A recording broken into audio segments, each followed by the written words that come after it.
What would you do?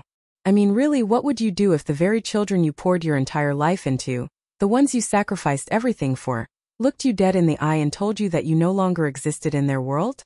That you were being fired from being their mother? It's a question you never think you'll have to answer. I never did. Not until that cold Thanksgiving evening. At my own dinner table in the beautiful home I built, my son stood up, cleared his throat and said, "We, the children, have decided you are no longer part of this family." I just smiled, a slow, deliberate smile they had never seen before. I handed them each a simple manila folder and said, "Consider this my parting gift." The second they saw what was inside, the screaming began. They thought they were cutting me out. They had no idea they were about to be erased. Before I pull back the curtain on that disastrous evening, I just want to say hello to everyone watching and thank you for being here. I know these stories reach people all over the world, and it means so much to me that you're here to listen. It makes this big world feel a little smaller. Do me a favor and let me know in the comments where you're watching from. Tell me your city or your country, and what time it is for you right now. It makes me feel like we're all sitting in a room together, sharing this unbelievable story. Okay, are you ready? Because this isn't just a story about revenge. It's a story about justice. The cold, hard, and deeply satisfying kind. My name is Eleanor Vance, and for 58 years, I believed in the unbreakable bond of family. I was born in Naperville, Illinois, to a family that didn't have much money, but we were rich in love and work ethic. My father worked the line at a factory, his hands calloused but his heart gentle. My mother was a secretary, her grace and resilience my first and greatest lesson. They taught me a simple, powerful truth. If you want something in this life, you work for it. You earn it. And I did. I worked my way through the University of Chicago, juggling classes with waitressing jobs, fueled by lukewarm coffee and a burning desire to build a life my parents could only dream of. I stepped into the world of finance when it was a fortress guarded by men in gray suits. I didn't just knock on the door. I kicked it down. I built an empire from scratch, through recessions and market crashes, through sheer force of will. By the time I was 40, I was one of the most respected independent investment managers in Chicago, with a net worth that hovered around $90 million. I married the love of my life, Frank Vance, a kind, brilliant history professor who saw the woman behind the stock tickers. He grounded me. He made me laugh. Together we built a life and had 3 beautiful children. Kevin, Brittany, and Tiffany. But Frank was taken from me too soon. A sudden heart attack at 55 that left a hole in my life that no amount of money could ever fill. I was left to raise our children alone while managing an empire. In my grief, I think I made a mistake. I thought the best way to love them, to shield them from the hardships I had faced, was to give them everything. Everything I never had. Private schools in the affluent suburb of Lake Forest. Gleaming new cars on their 16th birthdays. Ivy League educations that they took for granted. Trust funds that ensured they would never know the fear of a looming bill. I wanted to give them the world. Instead, I created 3 monsters who believed the world owed them everything, and that I was simply the family ATM. The signs were there for years, like faint cracks in a beautiful facade. I just chose to ignore them, plastering them over with more gifts, more money. But every facade has a breaking point. And mine was about to be shattered in the most spectacular way possible. So let me take you back to that chilly Thanksgiving evening, where the smell of roasting turkey filled the air, and my children were about to make the biggest mistake of their lives. The dining room that evening was a masterpiece of tradition. It looked like a Norman Rockwell painting, if Norman Rockwell painted scenes of simmering resentment. A long, imposing mahogany table, polished to a mirror shine, reflected the warm, dancing light from the heavy crystal chandelier above. Each of the 12 place settings featured my grandmother's heirloom china and heavy sterling silver, pieces that had survived generations, unlike the family bonds in that room. The grand fireplace, which Frank and I had designed together, crackled and popped, casting a cozy, deceptive glow across the room. Its mantel was adorned with a tapestry of autumn leaves, gourds, and pine cones. The air was thick and heavy with the comforting smells of sage stuffing, cinnamon-spiced pumpkin pie, and the perfectly roasted 20-pound turkey that had been the centerpiece of our family celebrations for 3 decades. Everything was a performance, a carefully staged play of family, tradition, and love. The irony was so thick you could taste it. I sat at the head of the table, a queen in a castle about to be sieged from within. I wore a simple but elegant cashmere dress in a deep burgundy color. 58, I knew I still looked good. My hair, once a fiery red like my temper, had softened to a tasteful auburn, styled in a classic chignon that spoke of quiet, unshakable confidence. This was a beauty born not from the bloom of youth, but from the forge of experience and success, from the deep-seated knowledge that everything in this room, everything in my life I had built, I had earned. My children sat around the table with their spouses and my 5 grandchildren, who were blessedly oblivious to the undercurrents of tension. Kevin, my eldest at 34, was a lawyer with his own small firm, a firm I had secretly been subsidizing for the last 3 years to prevent its collapse. He had my sharp mind but none of my integrity. He sat there pontificating about a recent legal victory, a victory I knew for a fact had been secured by a senior consultant I had paid to advise him.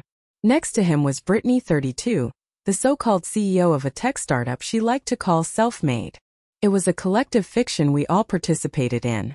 I had funded every stage of her venture, from the initial seed money to the last emergency round of financing that kept her from having to lay off her entire staff. She possessed my burning ambition but was utterly devoid of gratitude. And then there was Tiffany, my youngest at 28. She called herself an artistic influencer, a title as hollow as her achievements. It was a euphemism for living in a ridiculously expensive loft in downtown Chicago, creating mediocre, derivative art and documenting a lavish lifestyle for her online followers. A lifestyle paid for, down to the last artisanal coffee, by a generous monthly allowance from me. She had my creative flair but was crippled by an overwhelming, suffocating sense of entitlement. The small talk was a painful symphony of superficiality. They discussed their upcoming ski trip to Aspen, a trip for which I had already paid for the chalet. They talked about wintering in the Caribbean, oblivious to the fact that their mother, the source of all this luxury, hadn't taken a real vacation in 5 years. They were masters of a particular kind of cruelty, ignoring the source of their fortune while flaunting it in her face. I let the charade continue through the main course, watching them, studying them, making my final assessment. Then, as the plates were being cleared for dessert, Kevin stood up. He tapped his wine glass with a fork, the crystal ringing out in the suddenly silent room. The sound was like a gavel calling a dark court to session.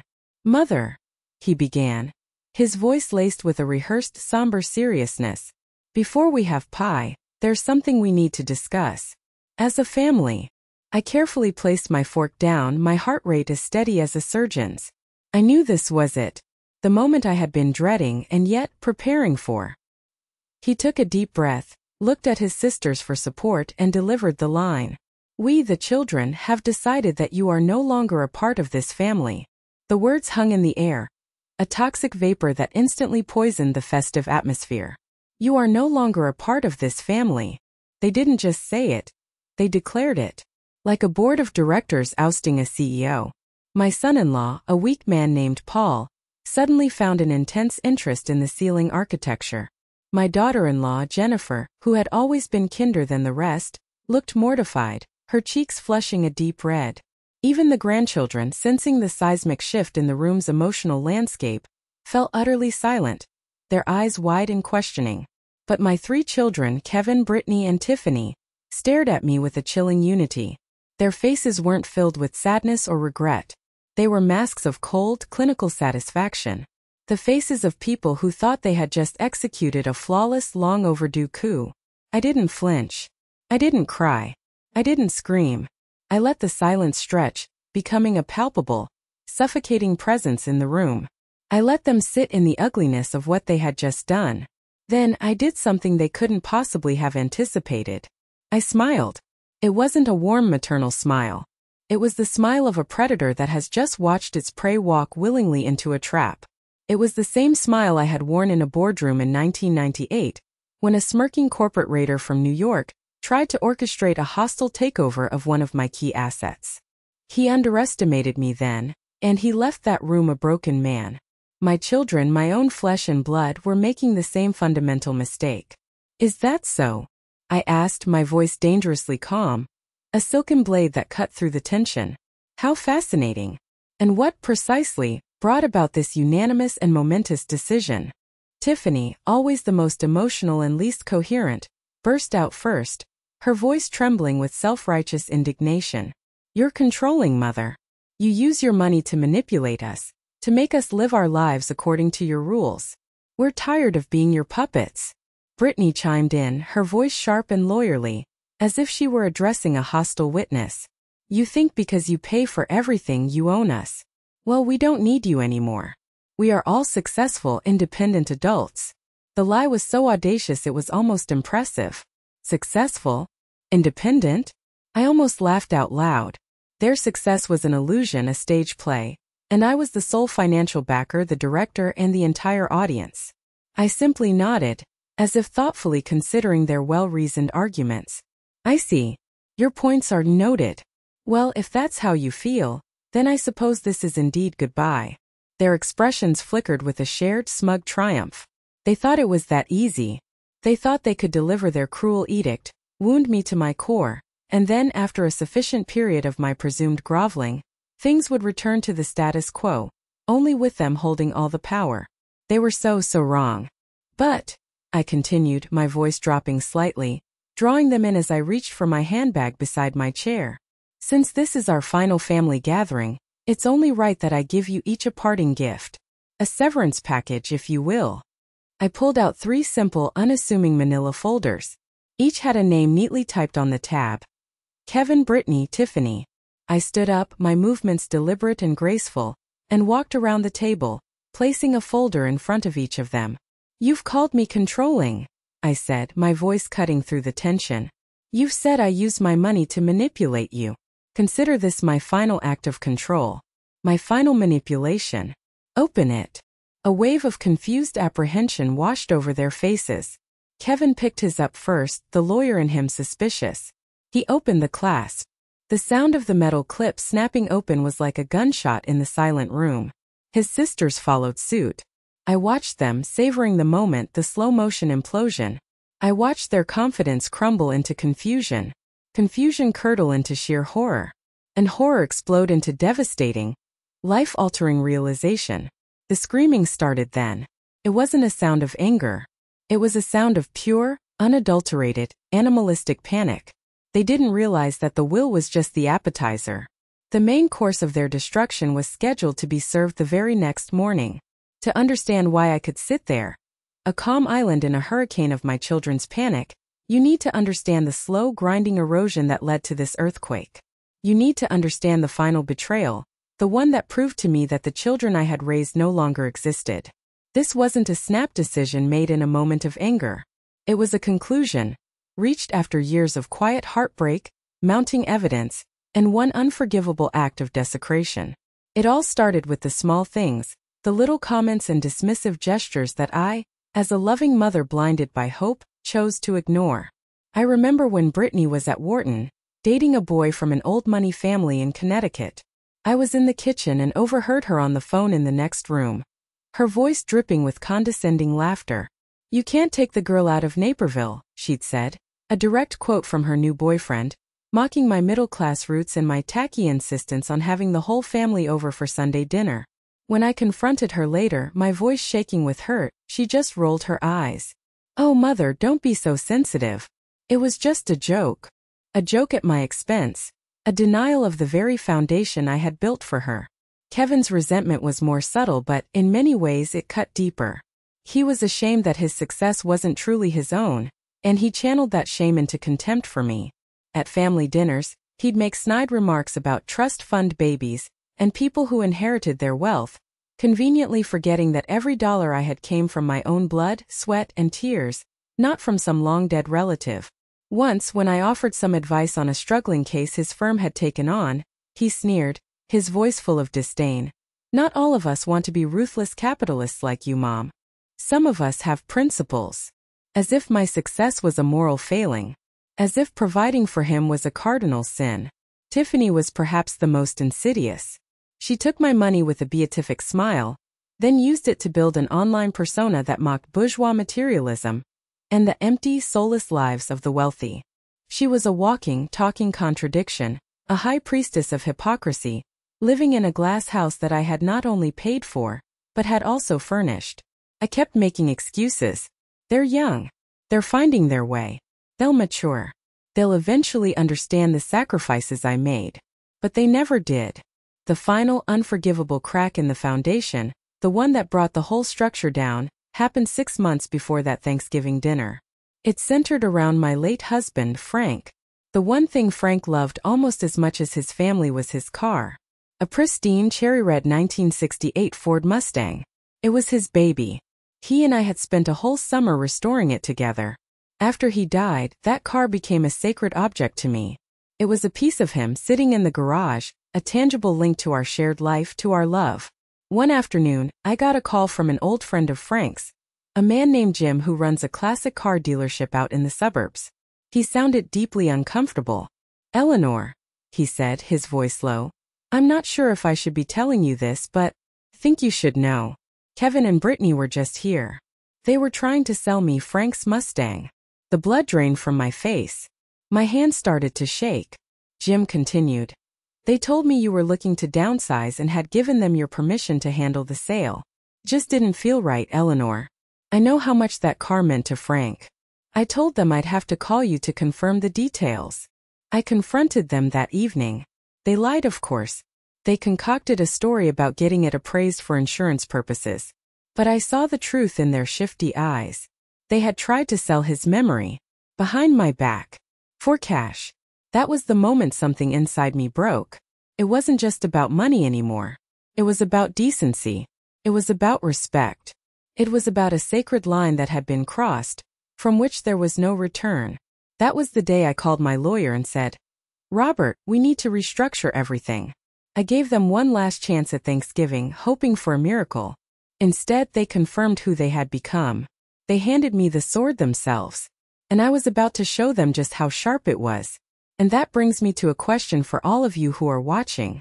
After hearing that, after knowing they were willing to sell their own father's memory for a quick buck, what would you have done in my shoes? Is there any line a child can cross that is truly unforgivable? Would you have given them another chance after that? Or would you agree that it was time for the final curtain call on their entitlement? Let me know your honest thoughts in the comments below. I read them all, and I truly want to know if you think I went too far or not far enough. This is a situation I wouldn't wish on my worst enemy, and hearing your perspectives means a lot. Before we dive deeper into how I systematically and surgically dismantled the lives they took for granted, I need to say thank you. If you're still with me on this journey, it means this story resonates with you. And if you believe that actions must have consequences, especially when it comes to the sacred trust of family, then please take a moment to hit that subscribe button and ring the notification bell. You have to see how this plays out, because what comes next is a masterclass in karmic justice, planned with the precision of a corporate takeover. Now let's get back to the day after Thanksgiving. Black Friday. While millions of Americans were out hunting for bargains on televisions and toys, I was in my downtown condo. A sleek, modern space with panoramic views of Lake Michigan that my children didn't even know I owned. Executing a different kind of transaction.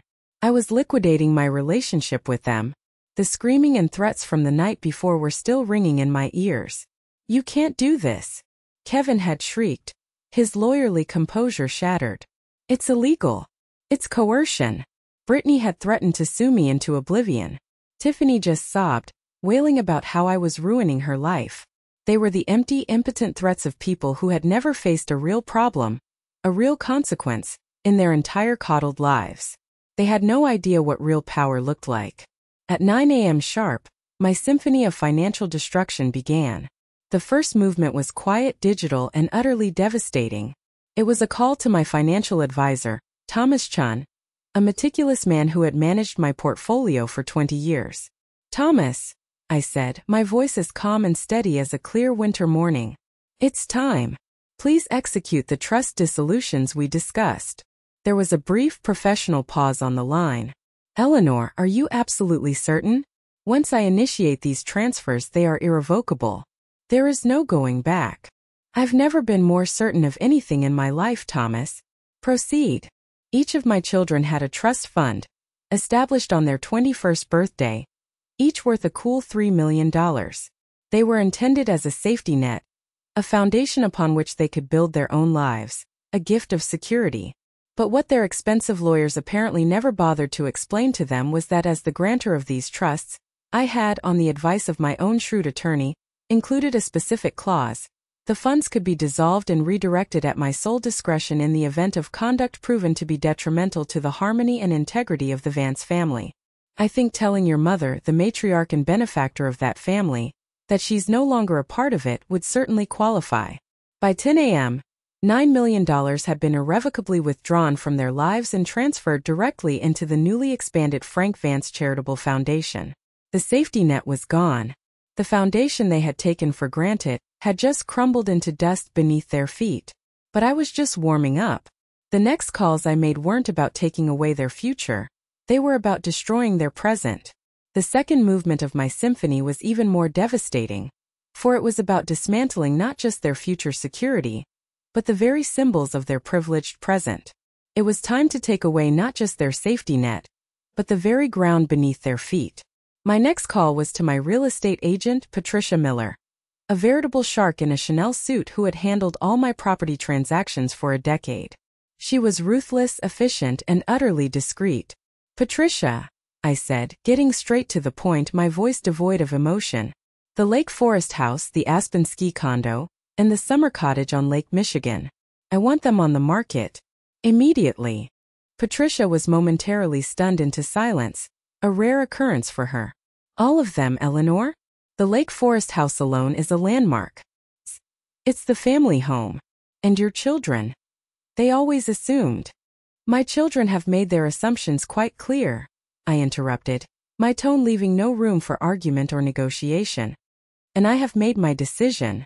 Price them to sell. I'm not looking for a bidding war. I'm looking for a swift, clean exit. I want them gone by spring." The Lake Forest house was more than just property.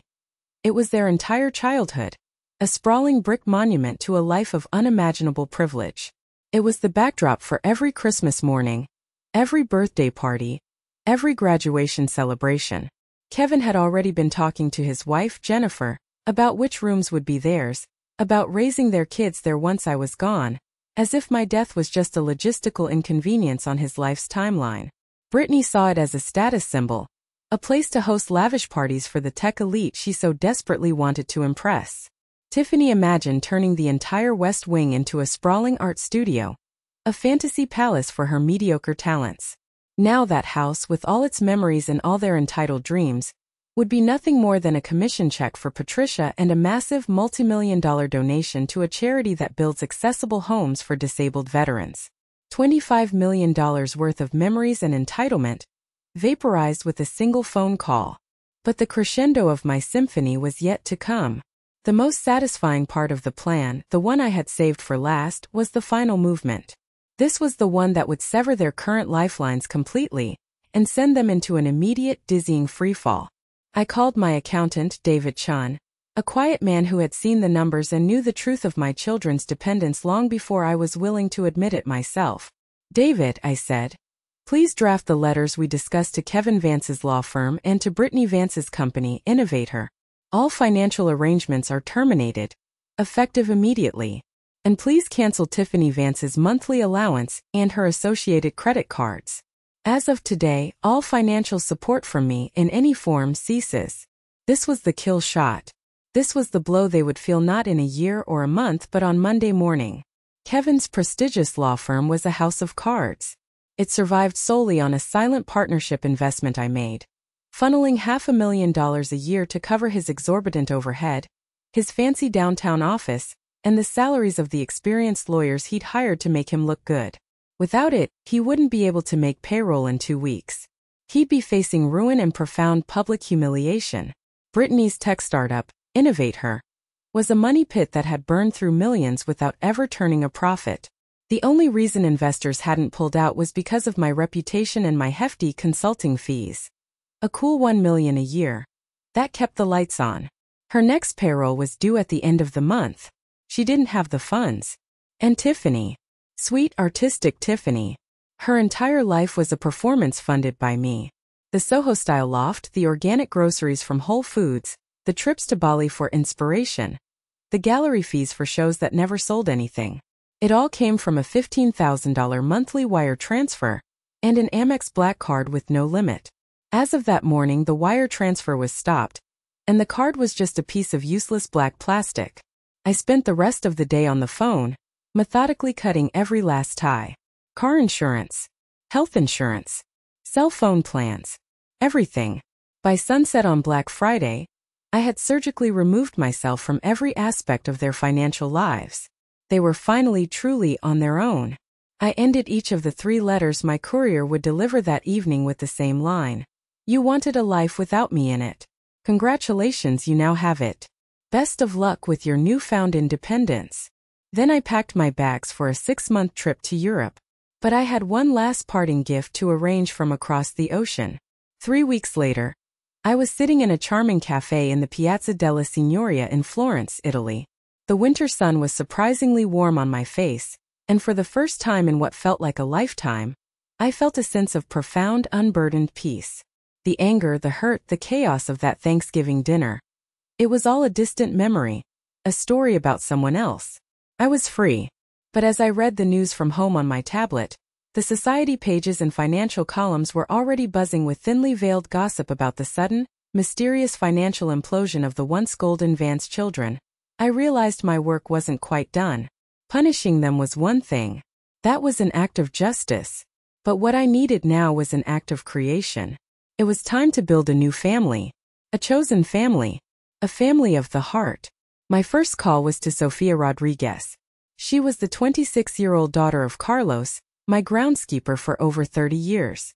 Carlos was more family to me than most of my blood relatives, a man of quiet dignity and unshakable loyalty. Sofia had inherited all of his best qualities. She had worked her way through nursing school, graduating at the top of her class, all while helping her mother care for her 2 younger siblings. She was kind, brilliant, and hardworking. Whenever she visited her father at the Lake Forest house, she would always bring me a small container of her mother's homemade chicken soup. Just in case you're not eating well, Mrs. Vance. She remembered my birthday with a simple, thoughtful card. She asked about my life, my work, my health. She showed me more genuine affection in a casual 5-minute chat than my own children had in a decade. Sophia, darling, how are you? I asked when she answered, her voice a welcome sound. Mrs. Vance. I'm great. Dad said you were in Italy. How is it? Her voice was so full of genuine, unselfish warmth. It's beautiful, my dear, but I'm calling with a rather unusual proposition. How would you feel about being legally adopted? There was a long, stunned silence on the other end of the line. I don't understand. Mrs. Vance, what about your children? My biological children have made their choice, I said gently but firmly. So now I'm making mine. I'm choosing to build a family based on love, respect, and kindness, not obligation. I want you to be my daughter, Sophia. In every way that matters. I could hear her start to cry softly, a sound of overwhelming emotion. Yes, she whispered, her voice thick with tears. Yes, Mrs. Vance. I would be so honored. My next call was to David Chun, the 32-year-old son of my late business partner and best friend, Michael. After his father passed away from cancer, I had stepped in mentoring David, helping him navigate his grief and the complexities of his father's estate. He was a high school history teacher in a rough inner-city neighborhood, dedicating his life to kids who needed a chance, a role model. He was the son I had always wished for, principled, kind, fiercely intelligent, and deeply loyal. He called me every Sunday without fail just to check in. I made him the same offer. He laughed at first, a deep, warm sound, thinking it was some kind of elaborate joke. When he realized I was completely serious, his voice grew thick with emotion. Eleanor, he said, my dad always said you were the most decent person he ever knew. I would be proud to be your son. My final call was to my physician, Dr. James Miller, a kind widower my age with a brilliant 18-year-old daughter, Emily, who was about to start a pre-med program at Northwestern. I proposed adopting him, which would legally make Emily my granddaughter and secure her future forever. He was hesitant, a proud man too decent to accept what he saw as charity. It's not charity, James. I told him, my voice firm. It's family. It's what we do for each other. Let me do this. He finally gratefully agreed. The adoptions were finalized with astonishing speed. But simply having a new family wasn't enough. I needed my biological children to see, with their own eyes, exactly who had replaced them. An inheritance isn't just a transfer of assets. It's a transfer of legacy. It's a statement to the world about who carries on your story, your values, your name. My biological children had tried to viciously end my chapter in their lives. So I decided to rewrite the entire book, with a new, far more deserving cast of characters. And I wanted them and the entire world they cared so much about to see the beautiful new cover. I arranged for my new family, my daughter Sophia, my son David, and my new son and granddaughter, James and Emily Miller, to meet me in Rome for an all-expenses-paid family vacation to celebrate our new beginning. They were hesitant at first, overwhelmed by the sheer scale of the generosity, but I insisted, brushing off their protests. This is what families do, I told them, the words feeling more true than they ever had before. We celebrate each other. We make memories together. And we did. The trip was everything I had ever dreamed a family vacation could be. A perfect antidote to the years of tense, obligatory holidays I had endured. We didn't have strained, superficial dinners in stuffy, overpriced restaurants. We had long, laughing meals in bustling trattorias, sharing pasta and telling stories. I watched David, a history teacher in his element, explain the intricacies of the Roman Forum to an enthralled Emily, her eyes wide with wonder. I spent an entire afternoon with Sophia in a Tuscan cooking class, our hands covered in flour, laughing until our sides hurt as we failed to properly shape the gnocchi.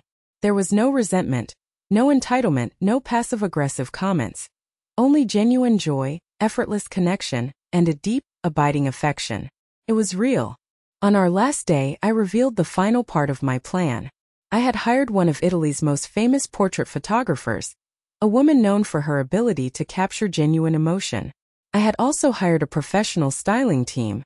We stood before the Colosseum at sunset, the ancient stones bathed in a golden light, dressed in elegant, coordinated outfits of cream and navy. I sat on a small stone bench, and my new family gathered around me, their arrangement natural and unforced. Sophia had her arm linked through mine, her head resting gently on my shoulder. David stood behind me, his hand resting protectively on my chair, a look of quiet pride on his face. James and Emily stood beside us, beaming, their smiles reaching their eyes. The photographer captured the moment perfectly. It wasn't a posed, stiff portrait. It was a picture of pure, unadulterated happiness, of belonging, of love, of a real family. This picture was my weapon, an elegant stiletto of a weapon. I had it professionally printed, enlarged to a dramatic size, and mounted in expensive, ornate gold leaf frames. Then, I had them shipped via international courier. The first one went to the senior managing partner at the prestigious corporate law firm where Kevin was desperately trying to find a new job.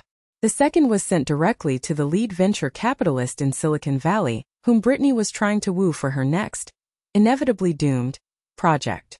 The third went to the owner of the most prestigious art gallery in Chicago, a woman Tiffany had been trying to get a meeting with for years.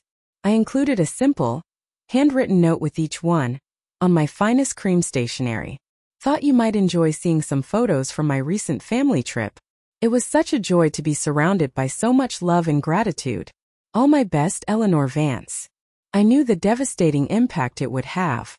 It was a public declaration, a quiet, classy, and utterly brutal announcement.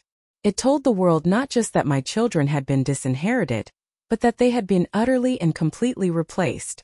They were no longer the heirs to the Vance fortune. They were footnotes.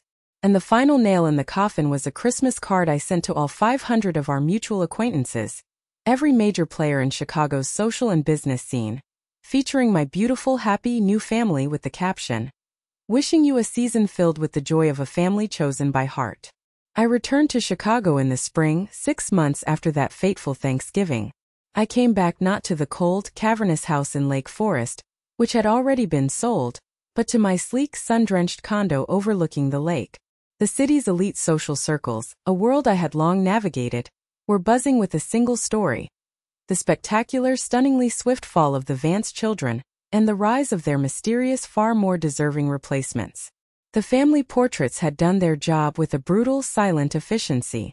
They were a quiet, elegant, and utterly devastating declaration of war. My children's professional and social lives had not just faltered, they had imploded.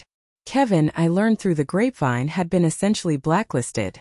The legal community in Chicago is an insular, gossipy world.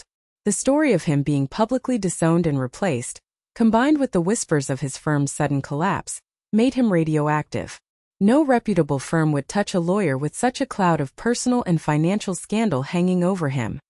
He was rumored to be doing mind-numbing document review work on a contract basis, a humiliating anonymous purgatory for a man who saw himself as a titan of law, a future managing partner. Brittany's world had shattered even more spectacularly. The Silicon Valley venture capitalist she was courting, a man who valued stability and reputation above all else, had pulled out the day after receiving my framed photograph. The message was clear. The Vance brand was now toxic. Word spread like wildfire in the insular tech community. The Vances were out, and their matriarch's deep pockets were permanently closed. Her startup folded within a month, leaving a trail of angry investors and unpaid bills. Her husband, a man who had married her for her prospects as much as for her personality, saw the writing on the wall and filed for divorce, citing irreconcilable financial differences. And Tiffany. Her fall was perhaps the most public and pitiful. Without my money, her carefully curated influencer lifestyle evaporated overnight. The gallery owner she had tried so desperately to impress now openly mocked her as that tragic trust fund baby who got cut off. She was forced to give up her chic loft, selling her designer clothes and furniture for a fraction of what I had paid for them. She was last seen working as a barista in a Starbucks in a suburb she once looked down upon. The ultimate humiliation for someone who had built her entire identity on a foundation of unearned superiority. They had lost everything. Their money, their status, their future, their very identities. And I felt a quiet, cold, and profound satisfaction. I had given them the world, and they had thrown it back in my face. Now they were learning what the world was really like without the protective, insulating shield of my fortune. I thought their public humiliation would be the end of it. I thought they would retreat, lick their wounds, and perhaps finally learn a lesson in humility. I was wrong. In his rage and desperation, Kevin decided to stoop lower than I could have ever imagined. He hired a sleazy online gossip blogger, a man known for his willingness to publish any rumor for a price. An anonymous article appeared, a disgusting piece of fiction filled with vile, unsubstantiated rumors. It hinted that my husband Frank's death wasn't from natural causes. It suggested I had been having an affair with a business associate, and that his sudden heart attack was suspiciously convenient. It painted me as a manipulative black widow who had stolen a family fortune, and then discarded the inconvenient children who knew my dark secret. It was a pathetic, disgusting attempt to destroy my reputation, to slander my character, and to pressure me into a lucrative settlement.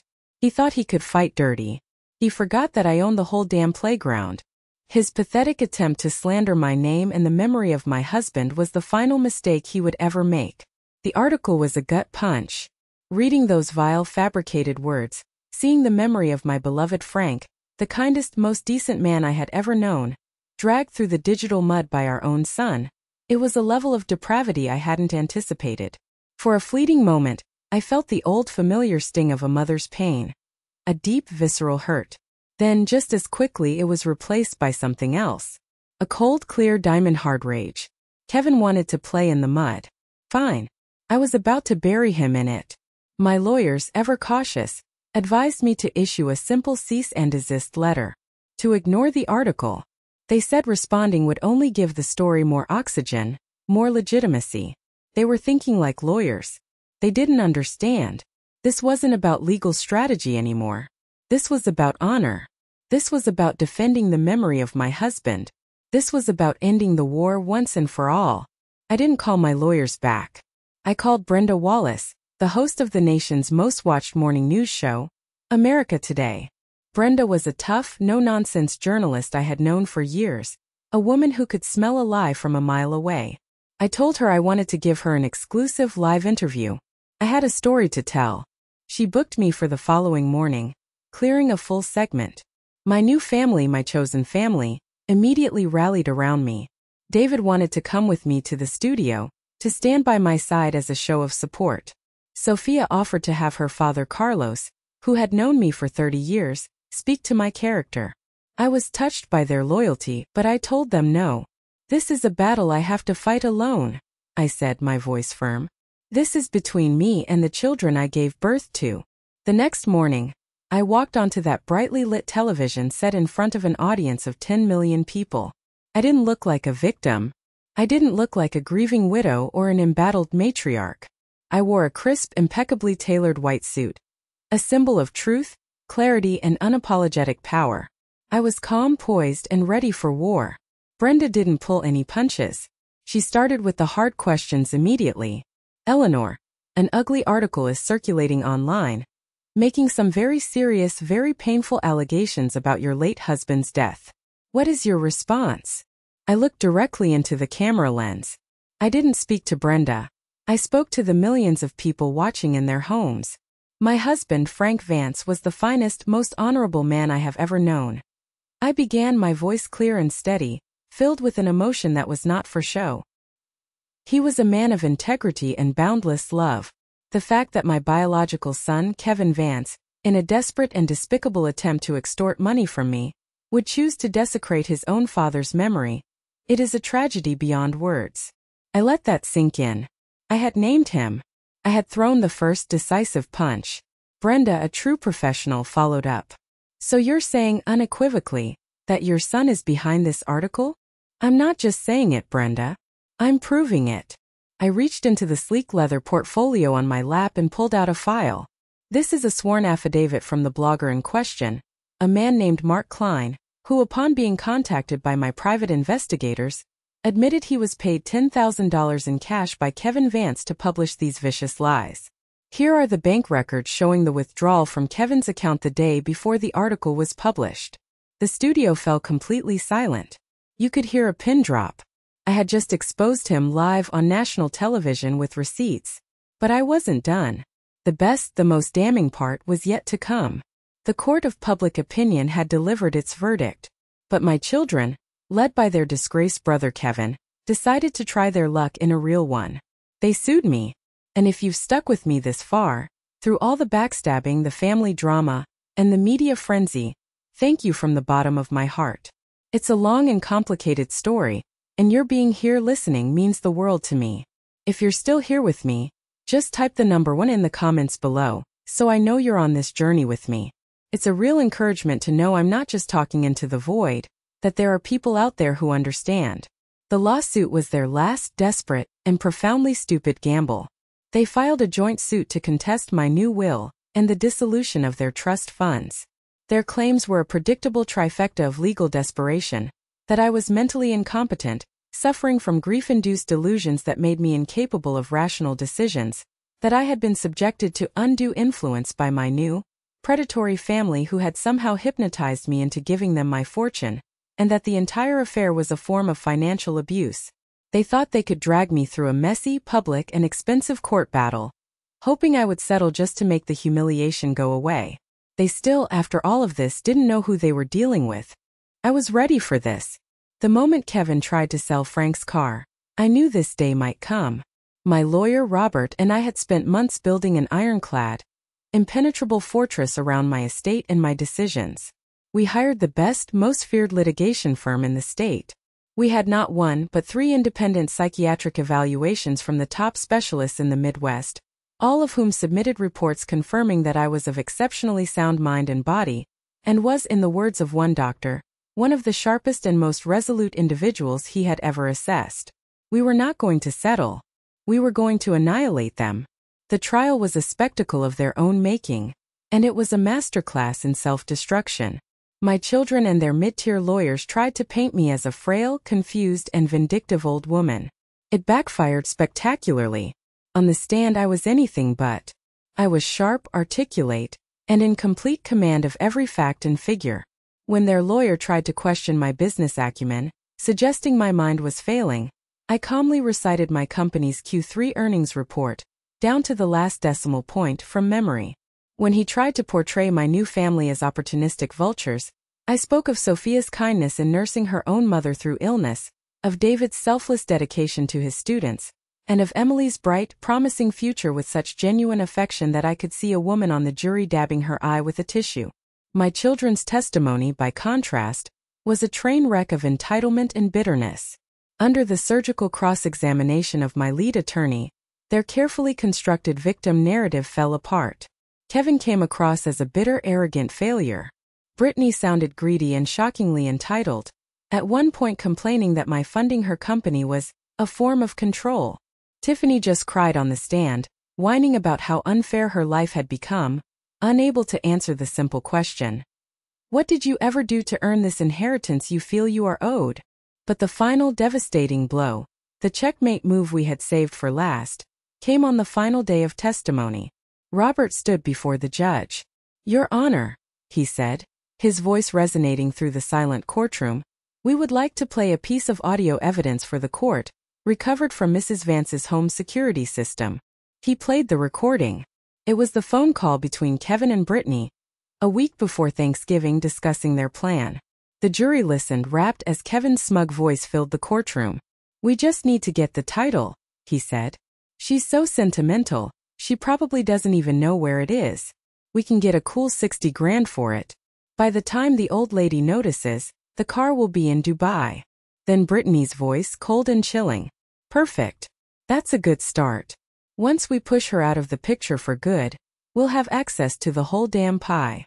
The jury was out for less than an hour. The verdict was unanimous. I had won. But as I walked out of the courthouse past the flashing cameras, I knew the final chapter of this story was yet to be written. It would come exactly 1 year later. A year passed. A year of blessed, uninterrupted peace. A year of healing. A year of building. I sold the vast, empty condo overlooking the lake and moved into a beautiful historic brownstone in Lincoln Park. It was smaller, warmer, and filled with light and art, and blessedly devoid of ghosts. My new life had blossomed in ways I couldn't have imagined. Sophia got married in a beautiful, intimate ceremony in the Chicago Botanic Garden, a wedding I was overjoyed and honored to host. Her husband is a wonderful young doctor, and they are already talking about starting a family. David, with a major grant from the Frank Vance Foundation, started a citywide after-school program for at-risk teens that was getting national attention and actually changing lives. Emily was thriving at Northwestern, making the dean's list every semester while volunteering at a children's hospital. We spent holidays together. We had Sunday dinners. We traveled. We were a real family, bound not by the accident of birth, but by the deliberate, ongoing choice to love and support one another. I rarely thought of my biological children anymore. I had instructed my lawyers not to pass on any information about them. I didn't want to know. But of course, in a city like Chicago, whispers travel. Kevin, I had heard through a third party, had been disbarred after the trial for perjury and the attempted fraud regarding the car. He was working some sort of low-wage telemarketing job. Brittany's divorce had been finalized, and she was working in a low-level marketing job for a company she once would have sneered at. Tiffany was in and out of therapy, struggling with severe depression and anxiety. Their lives were a wreckage of their own making, and I felt a profound, unshakable, and peaceful indifference. They had ceased to be my problem, my responsibility, my burden. Then, the week before Thanksgiving, exactly 1 year after the dinner that had detonated my life and set me free, a letter arrived. It was delivered by messenger, a single cheap, flimsy envelope with my name handwritten on the front in a script I recognized as Kevin's. The return address was a rundown apartment complex in a suburb I'd barely heard of. My first visceral instinct was to throw it in the fireplace unread.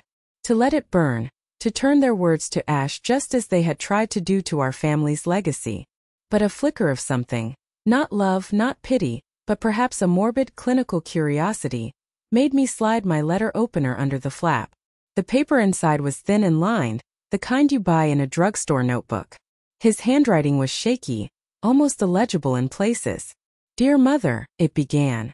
"I know I have no right to call you that. I know you probably won't even read this, and even if you do, you'll probably laugh. We deserve that. But I have to write it anyway. It's been a year since that terrible night, and not a single day, not a single hour, has passed that I haven't been haunted by what we did. We were wrong. We weren't just wrong. We were arrogant, greedy, and cruel. We were fools, blinded by an entitlement we never earned. He went on for 2 pages. He wrote about the humiliation, the loss, the brutal, shocking reality of hitting rock bottom. He wrote about finally understanding the value of what he'd had only after it was gone forever. It wasn't a clumsy plea for money.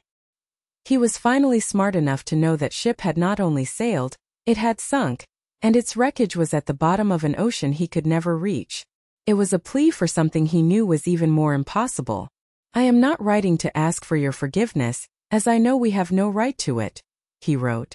I am writing to ask for one last chance to apologize in person. The 3 of us.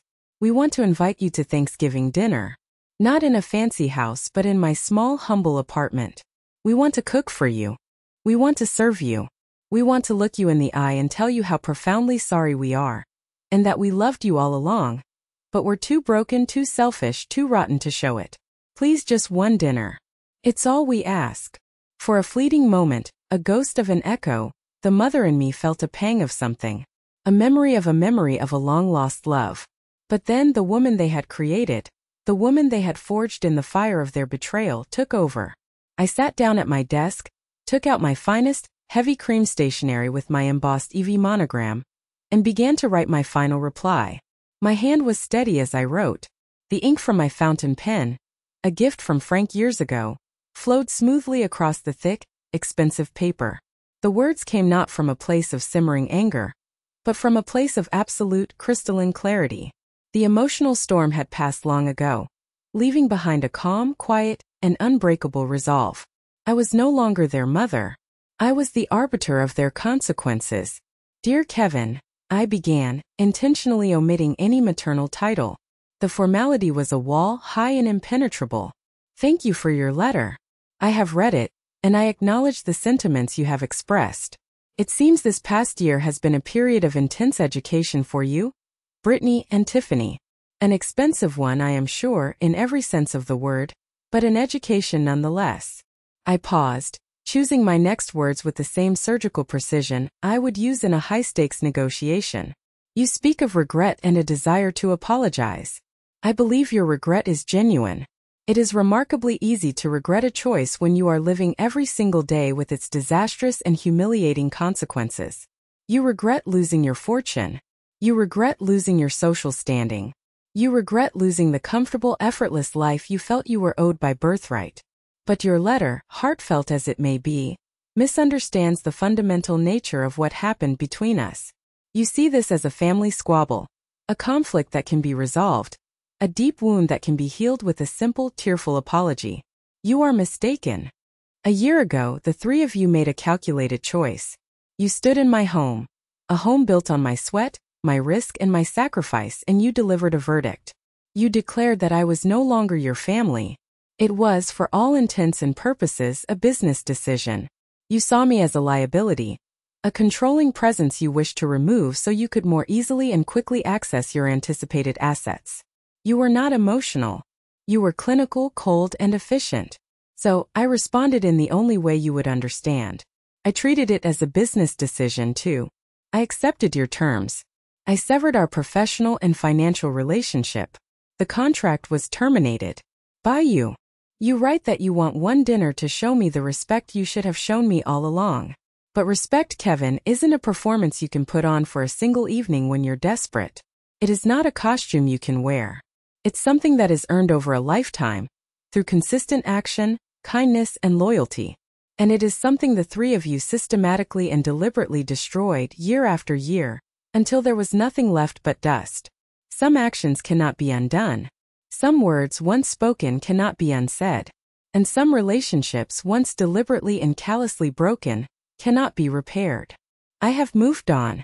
I have a new wonderful family now. A family that chooses to be with me every day, that offers love and support without a single string attached. They have given me more genuine joy and contentment in this past year than I received from the 3 of you in the last 20. I do not say this to be cruel, though I am sure it will hurt. I say it because it is the unvarnished truth, and the truth is something you all need to become better acquainted with. I truly hope you find peace. I hope you build better lives for yourselves from the rubble of the ones you so carelessly destroyed. But I will not be a part of them. Consider this my final communication on the matter. Regards, Eleanor Vance. My hand was steady as I signed my name. It felt like closing a book for the final time. But before I sealed the envelope, I decided to include one last thing. A final, visual, and irrefutable lesson. I walked into my home office, the late afternoon sun streaming through the floor-to-ceiling windows that overlooked the lush greenery of Lincoln Park. The room was my sanctuary, filled with art I loved and books I had been meaning to read for years. And it was filled with photographs, dozens of them, in silver and wooden frames. But not a single one was of the children I had given birth to. They were photos of my new family, a gallery of genuine happiness. There was Sophia and her husband Marco on their wedding day, laughing as they smeared cake on each other's faces. There was David, standing proudly with a group of his students from the after-school program, all of them holding up trophies from a citywide debate tournament he had coached them to win.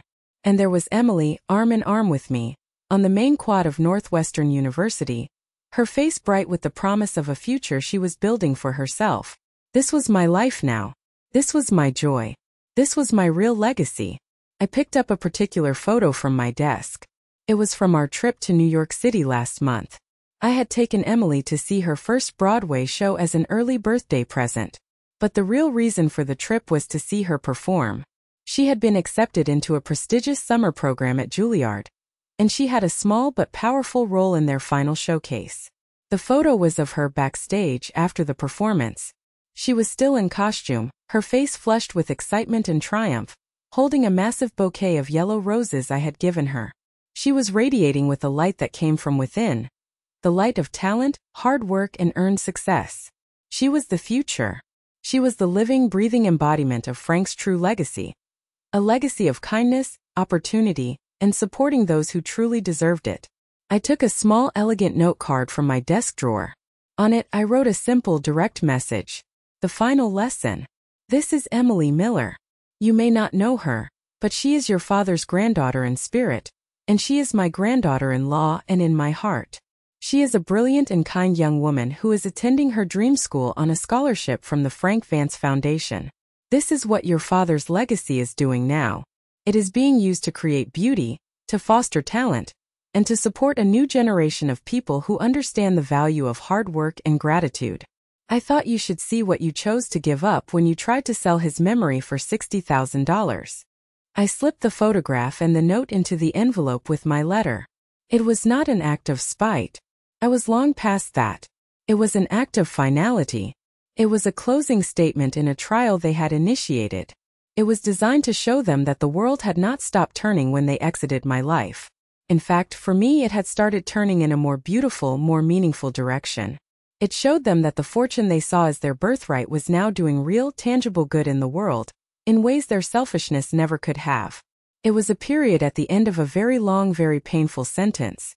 I called for a messenger to pick up the package. As it was taken away, I didn't feel sadness. I didn't feel anger. I didn't even feel the cold satisfaction I had felt a year ago. I just felt quiet. A profound and peaceful quiet. It was over. Truly over. My phone buzzed. It was a group text from my new family. A chain of messages planning our own Thanksgiving dinner. David had sent a funny picture of his golden retriever, wearing a little turkey costume. Sophia replied with a laughing emoji and asked who was bringing the pumpkin pie. Emily sent a string of hearts. My phone chimed again. It was from James. Dinner at 7 at my place. Don't be late. We're all excited to see you. We love you. I smiled, a real warm smile that reached my eyes and filled my chest. I love you all too, I typed back. I'm on my way. As I hung up the phone, I walked to the large window in my living room and looked out at the twinkling lights of the Chicago skyline. Somewhere out there across the city, in a small cramped apartment, 3 people were about to read my letter. They were about to look at a photograph of a smiling, vibrant young woman whose dreams were being funded by the legacy they had so callously thrown away. They were about to learn the final, hardest lesson of all. I hadn't just rejected them. I hadn't just disinherited them. I had replaced them. Not just in my will, not just in my home, but in the most important place of all, my heart. They had tried to erase me from their story, and in doing so, they had erased themselves from mine, leaving behind only a cautionary tale.